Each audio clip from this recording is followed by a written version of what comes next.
Hey everyone, so this is episode 26 of me building my Zenith CH750 Cruiser. And the day started off by finishing prepping the main spar there. You see me cleaning it up.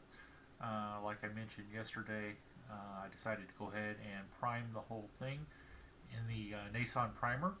So that's what I'm doing right now, since I'm not in the picture. I took it outside to paint it, or prime it I should say. And at that point, I'm turning my attention now to starting to prep the rear, the rear spar and the rear ribs and everything on the back side of it. So the nose ribs are all done, and so it's time to turn my attention to the back side. So that's what I'm doing here, and this is a lot of holes. So there's a lot of deburring going on, and I wish that was it's no more exciting to watch on video than it is to do. So it kind of is what it is. It's a necessary evil. Someday I hope they come up with the match drilling process Zenith uses is so great for giving you your pilot holes, in a lot of cases finished final size holes, and everything lines up so perfectly. And man, if they ever come up with a way to ship these kits out with all the holes deburred, that would be worth a fortune. You could make a killing if you could make a CNC machine or whatever that can deburr as well, and heck, they probably do. But man, that would be a major time killer, or time saver rather, because the time killer is doing all this deburring, and it's mind-numbingly boring.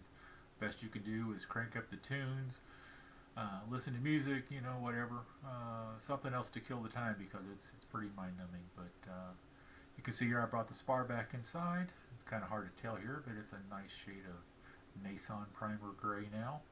The whole spar is, and my attention is now on the rear spar and the ribs and everything that makes up the back side of the wing. So that's what I'm working on here. And what I'm doing is cleaning up each piece, scuffing it up, cleaning it up with acetone, and then taking it outside to be painted. I'm generally doing one at a time here because I'm trying to get my steps in. It's not the most efficient way to move airplane parts, but it is good for getting your steps in.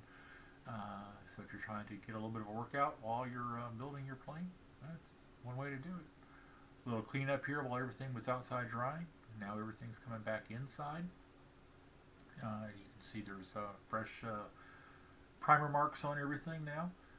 The Nason primer dries pretty fast. I had it out there in the sun, and it's dry to the touch and ready to handle in about 7 minutes.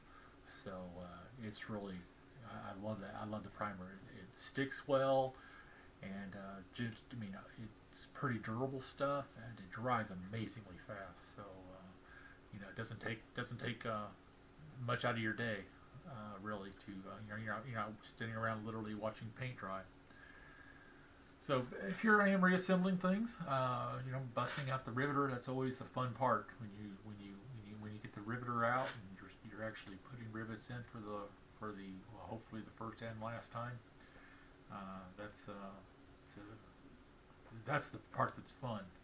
I am doing a little research back there on the computer right now, getting ready to make a mistake, which is drilling an A6 hole, or what I wanted to be a hole for an A6 rivet in the tiny little root rib, and I messed it up. I grabbed the wrong drill bit. Should have been a number 10 or possibly a 13/16, and I don't know which bit I grabbed, but I know it wasn't right.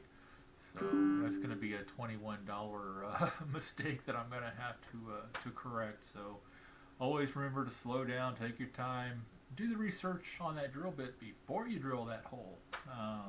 It'll save yourself $21 plus shipping. So it kind of is what it is. I was trying to work fast, or probably faster than I should have here, and should have just chilled out. But I will say this video ends abruptly.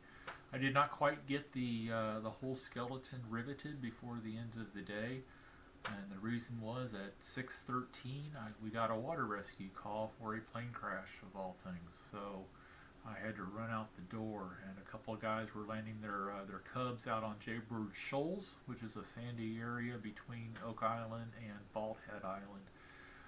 One of them landed successfully on the sandbar. The other one landed in the very soft, very thick sand, and he nosed over and flipped himself upside down. Fortunately, he's okay. Looks like just some minor injuries, nothing too serious. His plane has seen better days. So they were going to try to float his plane, get it up on a barge so that when the tide came back in and that sandbar completely disappeared, his plane would not float off to wherever airplanes float to in the ocean, because it was not going to be a good thing. So hopefully they were able to salvage that, and his plane will be okay after a nice engine rebuild and new prop and whatever else he needs to do. It's a pretty little airplane too, but landing on those shoals can be downright tricky. As he learned his lesson on that one. I know I certainly wouldn't try it.